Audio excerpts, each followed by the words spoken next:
मी 14ला मुख्यमंत्री होतो, शिंदे साहेब आमच्या सोबत होते. 19ला 72 तासांकरता का होईना पण मी आणि अजितदादा मुख्यमंत्री आणि उपमुख्यमंत्री होतो. मग मागच्या काळामध्ये शिंदे साहेब मुख्यमंत्री होते, मी उपमुख्यमंत्री होतो आणि अजितदादाही उपमुख्यमंत्री होते. आता पुन्हा मी मुख्यमंत्री आणि शिंदे साहेब उपमुख्यमंत्री आहेत, अजितदादा उपमुख्यमंत्री आहेत. रोल जरी आमचे बदलले असले तरी देखील दिशा तीच राहणार आहे, गती तीच राहणार आहे, समन्वय देखील तोच राहणार आहे. त्यामुळे मला असं वाटतं की कुठेही याच्यामध्ये वेगळेपण हे आपल्याला पाहायला मिळणार नाही. मात्र आताच आमची जी पहिली मंत्रिमंडळाची बैठक झाली त्या बैठकीमध्ये आम्ही तिघांनीही सगळे जे आमचे अधिकारी आहेत त्या अधिकाऱ्यांना सांगितलं की मागच्या काळामध्ये पहिल्यांदा शिंदेजी आणि आम्ही आलो तर 50 ओव्हरची मॅच होती.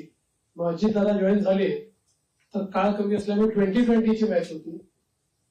आता टेस्ट मॅच आहे, त्याच्यामुळे नीट योग्यपणे धोरणात्मक निर्णय घेत पुढची पायाभरणी योग्य प्रकारे करत आपल्याला राज्याला पुढे न्यायचं आहे.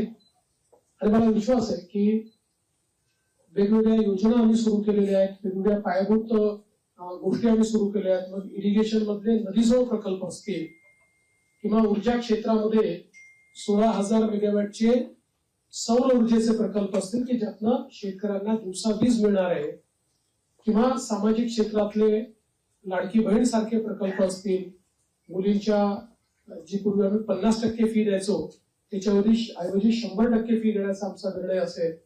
असे हे जे वेगवेगळे निर्णय आहेत हे निर्णय पुढे सुरूच ठेवायचे आहेत. आणि आमचा प्रयत्न हा असणार आहे की आम्ही आमच्या वचननाम्यामध्ये, जाहीरनाम्यामध्ये जी जी आश्वासनं दिलेली आहेत ती आश्वासनं पूर्ण करण्याच्या दृष्टीनं पावलं आम्हाला उचलायची आहेत. आणि त्या दृष्टीनं पुढच्या काळामध्ये आम्ही निश्चितपणे योग्य वेळी योग्य निर्णय करून दिलेली सगळी आश्वासनं पूर्ण करण्याचा प्रयत्न करणार आहोत. की या निमित्ताने महाराष्ट्रातल्या जनतेला आश्वासित करू इच्छितो की एक लोकाभिमुख सरकार, सर्व समाजाला सोबत घेऊन चालणारं सरकार हे महाराष्ट्राला पुढच्याही काळात पाहायला मिळेल. आणि अडचणी अनेक येतात पण त्या अडचणींवर योग्य मार्ग काढत आम्ही मार्गक्रमण करू हा विश्वास मला आहे. मी आपल्या सगळ्यांची देखील या प्रयत्नांमध्ये साथ मागतोय. आपलं देखील एक प्रकारे सहकार्य या सगळ्या प्रयत्नामध्ये असावं अशा प्रकारची आपल्या सर्वांना विनंती करतो. आणि आपल्या माध्यमातून महाराष्ट्राच्या 14 कोटी जनतेला मी आश्वासित करू इच्छितो की हे सरकार पारदर्शीपणे आणि गतिशीलतेनं त्यांच्या कल्याणाकरता काम करेल हा विश्वास मी देतो. पहला जो आपका सवाल है उसमें कौन सा मंत्रालय किसके पास रहेगा ये अंतिम चरण में है, उसका निर्णय तीनों मिलकर करेंगे. यूनिलैटरली उसकी घोषणा मैं नहीं कर सकता.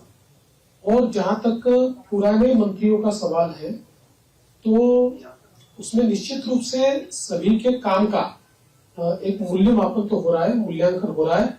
उस मूल्यांकन क्योंकि हमारे जो दोनों साथी है एकनाथ शिंदे जी ने भी और दादा ने भी, हम तीनों ने बैठकर ये तय किया है कि हम मूल्यांकन करेंगे, पुराने मंत्रियों के कामों का मूल्यांकन होगा, उसके आधार पर आगे का निर्णय होगा. और कई बार क्या होता है, देखिए जब मंत्रिमंडल बनता है तो रीजनल बैलेंसेस होते हैं, अलग अलग प्रकार के समाजों का प्रतिनिधित्व होता है. तो इसलिए मुझे ऐसा लगता है कि कुछ निर्णय ये देखकर भी हम लोग करेंगे कि भाई पिछले बार उन्होंने कैसा काम किया है. कई बार ये होता है कि किसी ने अच्छा काम भी किया होता है लेकिन रीजनल बैलेंस में क्योंकि 3 लोगों को मंत्री पद बांटने तो आगे पीछे होता है.